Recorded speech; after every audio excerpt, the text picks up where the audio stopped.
40 years ago, John Hughes locked 5 teenagers in a library for 9 hours and accidentally made one of the most accurate psychological documents of the human condition ever put on film. No action, no plot twists, no villain to defeat. Just 5 kids, 5 chairs, and one impossible question. Who are you? And somehow, 4 decades later, that question still finds us. So today, I want to talk about why The Breakfast Club isn't really a movie about high school. It's a movie about the masks we never stopped wearing, about the labels we mistake for identities, and about the rare, terrifying gift of being truly seen. Let's get into it. The 5 masks. Here's the thing most people miss about this film. The 5 stereotypes aren't lazy writing. They're the entire point. Hughes hands you a princess, an athlete, a brain, a criminal, and a basket case, and then spends 90 minutes proving that none of them are real. Because stereotypes aren't who we are. They're who we hide behind. Claire, the performance of perfection. Claire walks in first. Designer clothes, diamond earrings, a packed lunch that includes sushi. On the surface, she's the girl who has everything. But pay attention to how she moves. Every gesture is rehearsed.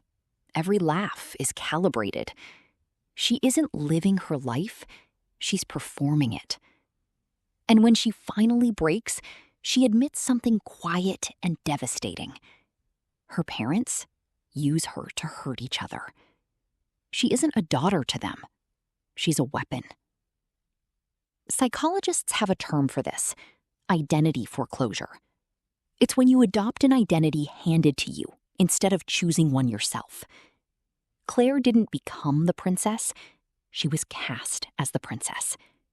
And underneath the makeup and the manners, she's terrified that if she ever stopped performing, there'd be nothing left.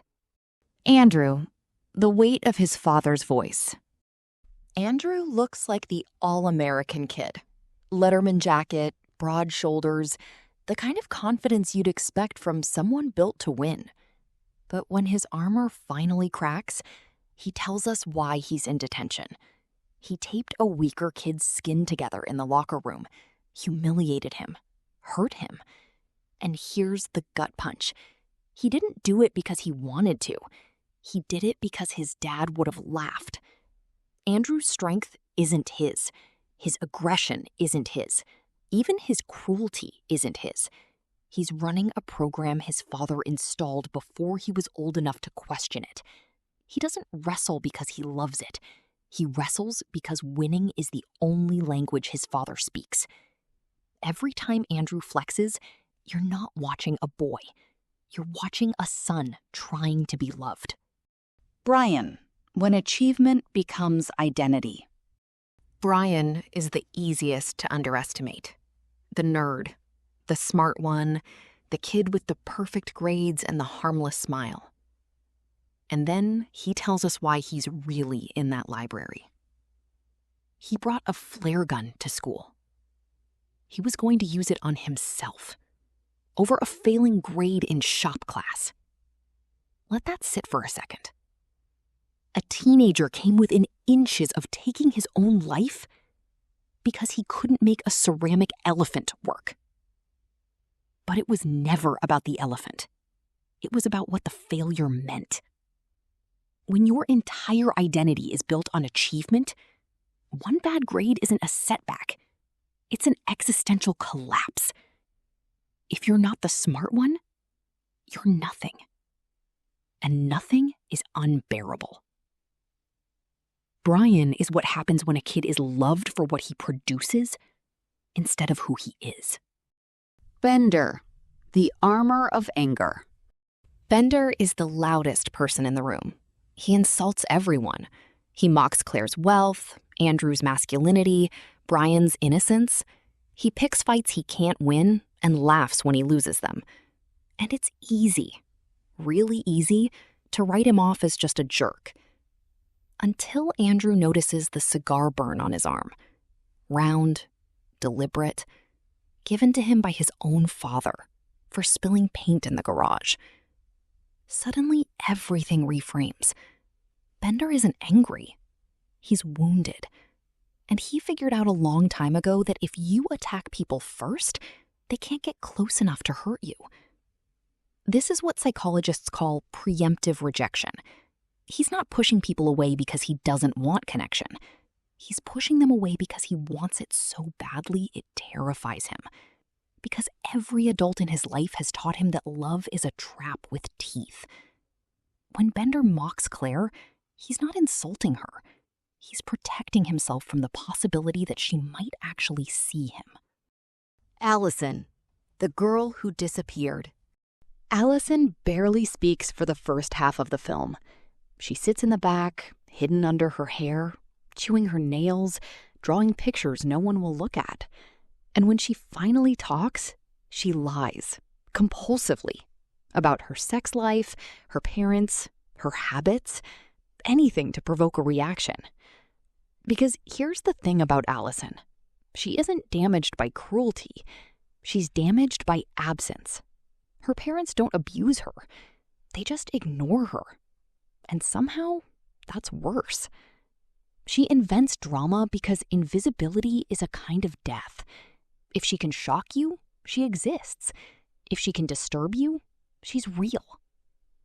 And then she delivers the line that, to me, is the thesis of the entire film. When you grow up, your heart dies. That line isn't pessimism.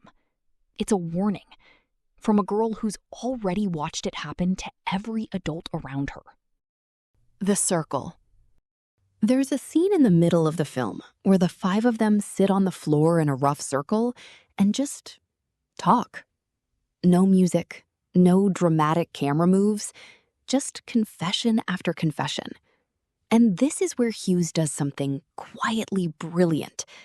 He understands that vulnerability isn't a moment, it's a chain reaction. One person opens up, and it gives the next person permission. Andrew confesses, so Brian confesses. Brian confesses, so Allison confesses. Each truth pulls the next one out of hiding. Watch carefully, and you'll notice none of them are actually solving anything. No one offers advice, no one fixes anyone. They just listen. They just witness. And that's the entire point. Because most of the time, we don't need to be saved. We just need to be heard. It's why 9 hours in a library can change 5 lives. But a decade of small talk in a hallway changes nothing. One room, one day, one question. If you're interested in storytelling at all, this film is a masterclass in restraint. The ancient Greeks had a principle called the dramatic unities.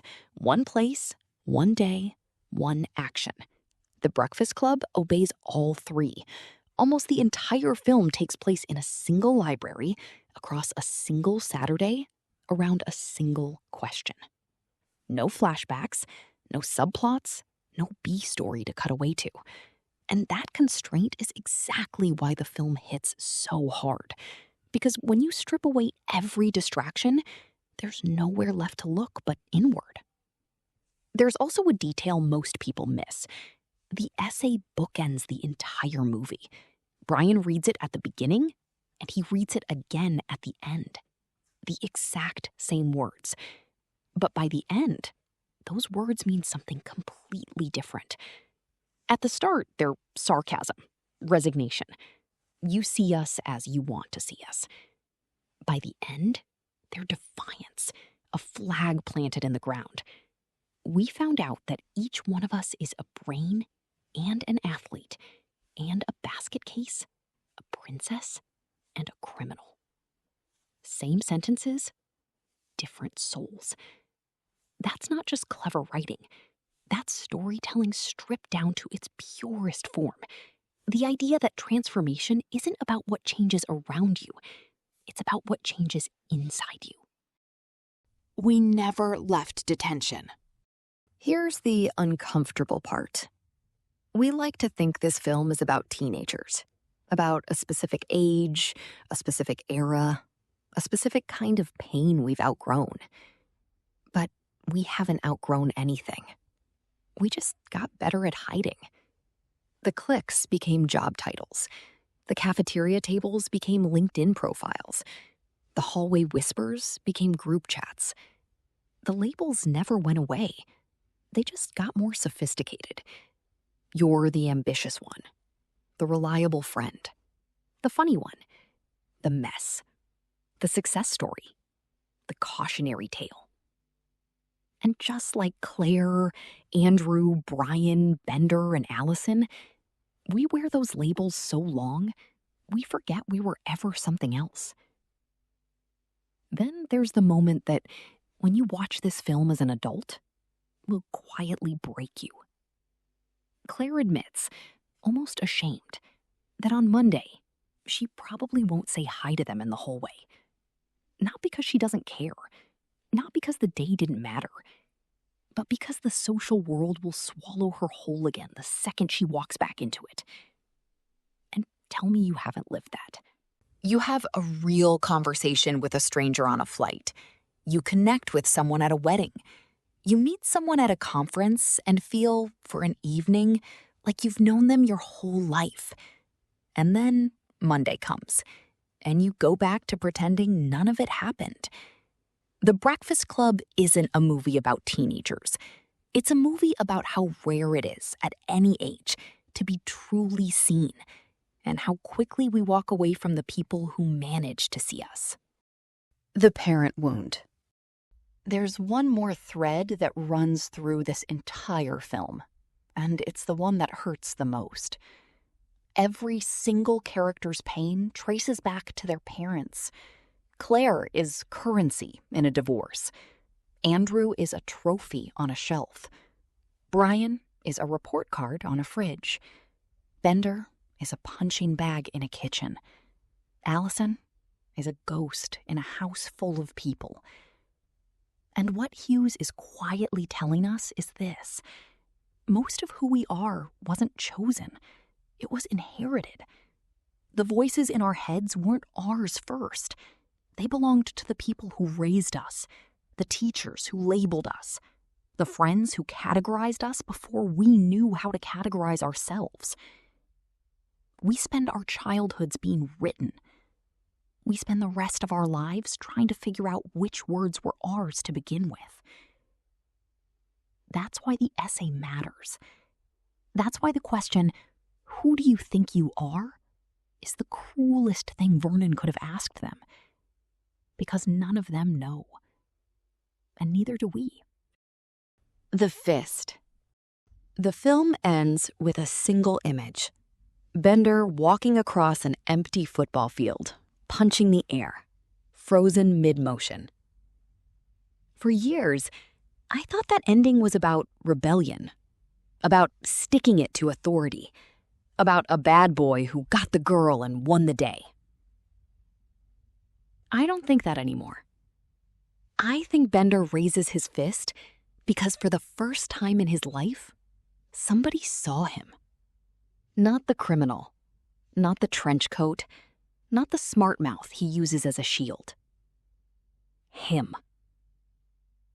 And once you've been truly seen, even once, even for a single Saturday, the world can never fully cage you again. That's what this film is really about. Not detention, not high school, not even friendship. It's about that one moment when somebody finally looks past the label and finds the person underneath, and how that single act of being witnessed can rewire something inside you that you didn't even know was broken. So I'll leave you with the same question Vernon left them with. If you had to sit down right now and write 1,000 words about who you really are, not the version on your resume, not the version on your Instagram, not the version your parents wanted, not the label your friends gave you, would you know what to write? Or would you, like most of us, just stare at the page?